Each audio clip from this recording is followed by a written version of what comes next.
Em discurso na Alesp, Renan Santos diz que devemos declarar guerra ao crime organizado. Mas antes, se inscreva, curte, comente e compartilhe. Boa noite, amigos. Bom, queria agradecer. Eu não sei fazer essa parte regimental, que na figura do nosso prefeito, cumprimento a todos. Não sei seguir essa ordem regimental, mas na figura do prefeito, da Amanda, de todo mundo, tá todo mundo devidamente cumprimentado. Para quem não me conhece, meu nome é Renan Santos, sou um dos fundadores do Movimento Brasil Livre e gosto de arrumar umas confusões aqui com a galera. E, enfim, tem que manter certo formalismo aqui na forma de me colocar, mas, enfim, acho que vou trazer aqui uma mensagem muito sobre o que nós devemos fazer, sabe? A gente viu boas iniciativas aqui, oriundas do Executivo, boas iniciativas oriundas do Legislativo. E tudo isso, ou quase tudo, em termos de boas iniciativas no combate ao crime, param e sempre param numa legislação, parte dela plasmada na nossa Constituição, que facilita a vida do crime. Temos aqui muitos agentes de segurança aqui, policiais municipais. E quantas vezes eles não saíram às ruas, se colocaram numa posição de risco para a própria vida enfrentando o crime, e ao deter um vagabundo, um criminoso, descobre que ele sai da delegacia horas depois ou dias depois, sendo que muitos deles contam com a assessoria jurídica do 1º Comando da Capital, em São Paulo, no Rio de Janeiro do Comando Vermelho, contam com ONGs e até setores da própria imprensa que apoiam, estão de olho para ver se houve algum tipo de violação. E eu não tô aqui com um discurso estilo, só vamos matar esses vagabundos. Não, a gente vive num Estado democrático de direito. Mas o nosso Estado democrático é de direito ou ele é parcialmente de direito, fazendo com que a sua vida, ou a vida de todos nós, seja impedida de ser executada na sua plenitude, porque nós somos, na prática, os presos nessa situação. Nossos agentes de segurança prendem os bandidos são soltos e o cidadão fica devidamente preso. E como preso? Se você for olhar, se você mora numa casa, sua casa tem muro ou tem grade, todos aqui. Se você mora num prédio, provavelmente tem um segurança, uma pessoa que vai brecar a entrada de pessoas, porque o seu prédio provavelmente também tem muro e também tem grade. A sua casa provavelmente vai ter, se você mora em residência, grades nas janelas e as portas têm que ser minimamente reforçadas. Se você sai de carro, seu carro vai ter um insufilme. Não blindado, porque não somos ricos aqui, mas você no mínimo quer que o bandido não veja a bolsa ou o celular. Se você anda com o celular na rua, você tem que esconder ele, porque ele pode ser roubado. Se você olhar e prestar atenção, boa parte do seu dia é determinado pela falta de segurança pública. Boa parte do dia a dia de qualquer pessoa absolutamente comum é determinado por isso. E a gente no Brasil, como a gente tem uma grande capacidade de adaptação, o brasileiro é muito adaptável, a gente se adapta e dá risada disso. Tem algumas pessoas que compram o famoso celular do bandido. Quem aqui não tem guarda um celular velho, se vai ser assaltado, você dá o celular velho pro bandido. Isso se tornou recorrente e a gente naturaliza, porque na ânsia de tentar talvez viver uma vida normal, a gente cria simulações de mundo real e vai se adaptando. Ora, eu não quero me adaptar a isso. Quando alguma pessoa vai embora do Brasil, ou vai e visita um país de primeiro, ou visita um país de terceiro mundo como a Argentina, fica chocado, nossa, Buenos Aires a vida é normal. Sim, porque você é tratado como um animal aqui. Você é tratado como um animal acuado. E todas as vezes que a gente vê campanhas de enfrentamento ao crime na imprensa, a palavra que vem é paz. A palavra é sempre paz. Quem lembra da campanha Sou da Paz, 1997? Pombinha, Sou da Paz, vamos desarmar a população. E eu não sou um dos que acha que armar a população vai resolver isso, tá? Não sou, ainda que eu seja favorável ao direito, do porte, tá? O ponto é, nós tratamos a questão que é uma guerra sob o prisma de alguém que está buscando paz.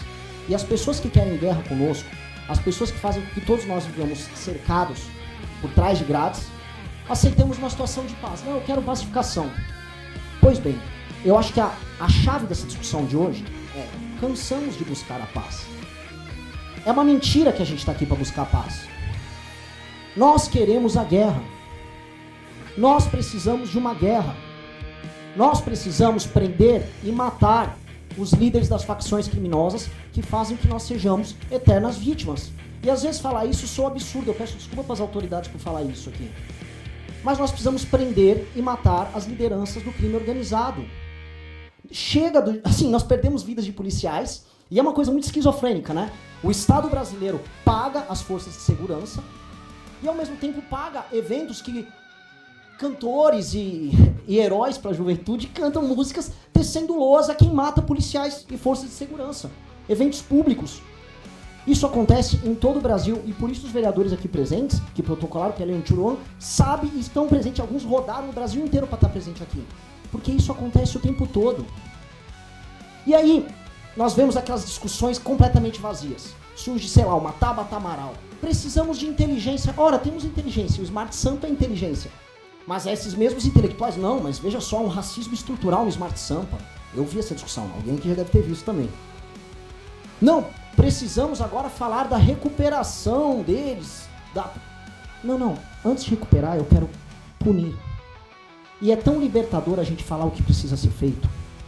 Nós precisamos punir, nós precisamos derrotar, nós precisamos retirar os espaços de poder que esses grupos têm. E prestem atenção, é guerra, certo? Se é guerra, nós temos um inimigo. E chega de fingir que o crime organizado não é nosso inimigo. Se é guerra, nós temos um exército, nós temos figuras presentes aqui capazes de enfrentar uma guerra. Mas do que adianta a gente ter uma legislação em que a gente prende e eles são soltos? Mais do que soltos, a gente prende, eles formam uma ONG, vão para Brasília com essa ONG, se reúnem com ministros, se reúnem com deputados, fazem um lobby, produzem um filme, colocam um filme na Netflix, colocam os cantores para cantar para vocês e fazem o que vocês aceitem diariamente, que a sua situação é viver por trás de uma grade segurando um celular com medo de ser roubado, como aquele ciclista que foi tomar um tiro no meio da barriga por causa de 2 bandidos, eles próprios vinculados ao primeiro comando da capital. A gente não vai naturalizar isso, a gente tem que falar, é guerra. E é guerra, e da presidência da república, aos governos estaduais, aos governos municipais, a gente tem que parar de fingir que não é uma guerra. Porque os nossos adversários, nossos inimigos, acham que é uma guerra. Eles se preparam para a guerra, eles têm armas, eles cantam, eles tecem loas as armas, o arsenal que eles carregam. Eles nos enfrentam nas ruas como se guerra fosse. E nós vamos ficar aqui fazendo pombinho e fingindo que é Sou da Paz? Chega do Sou da Paz, eu não quero paz, eu quero uma guerra. Eu acho que todo mundo aqui, dos vereadores presentes, até as autoridades presentes que eventualmente, né, por questões, a gente sabe a perseguição que as autoridades sofrem ao defender o que precisa ser defendido. Todo mundo sabe que é isso. E aí a gente vai ver a DPF das favelas que estava lá rolando no STF, o STF se posicionando de uma maneira, no mínimo, curiosa sobre o enfrentamento ao Comando Vermelho que atua lá no Rio de Janeiro. E a gente fica pasmo, olhando, tomando medidas paliativas. Nós temos que ter um direcionamento e um caminho. Eu acho que esse caminho da frente, a Amanda está trazendo aqui inúmeras propostas, mas nós como cidadãos, nós como parte da sociedade civil, temos que ter um caminho. Aquele que não tem caminho não sabe para onde vai. Nós precisamos alterar as leis que estão na Constituição que impedem a gente de ter prisões muito duras. O bandido tem que ter muito medo. O cara tem que ter mais medo. O cara tem que ser dissuadido antes de cometer o crime. E ele tem que ter muito mais medo de sair à rua para cometer o crime do que você para andar com um celular velho. Um celular, uma porcaria de um celular, que você paga uma fortuna com impostos caríssimos para ficar com medo de andar ali na rua, achando que você está ostentando, tendo a porcaria de um aparelho feito na China que ninguém liga, porque o mundo inteiro tem esse aparelho e você acha que ele é um objeto de desejo, simplesmente que tem um cara, um criminoso, querendo tomar ele de você. E aí pedem para você ficar em paz, buscar a paz, falar como nós vamos recuperar. Eu não quero me preocupar em recuperar ninguém agora. Enquanto tiver alguém solto numa facção, enquanto uma facção controlar 1 centímetro de território no Brasil, significa que nós estamos perdendo essa guerra. E isso nós temos que propor para nós enquanto geração. Qual é o papel da nossa geração? Aceitar ficar na paz, sendo dominado por esses caras, ou aceitar definitivamente ir para a guerra?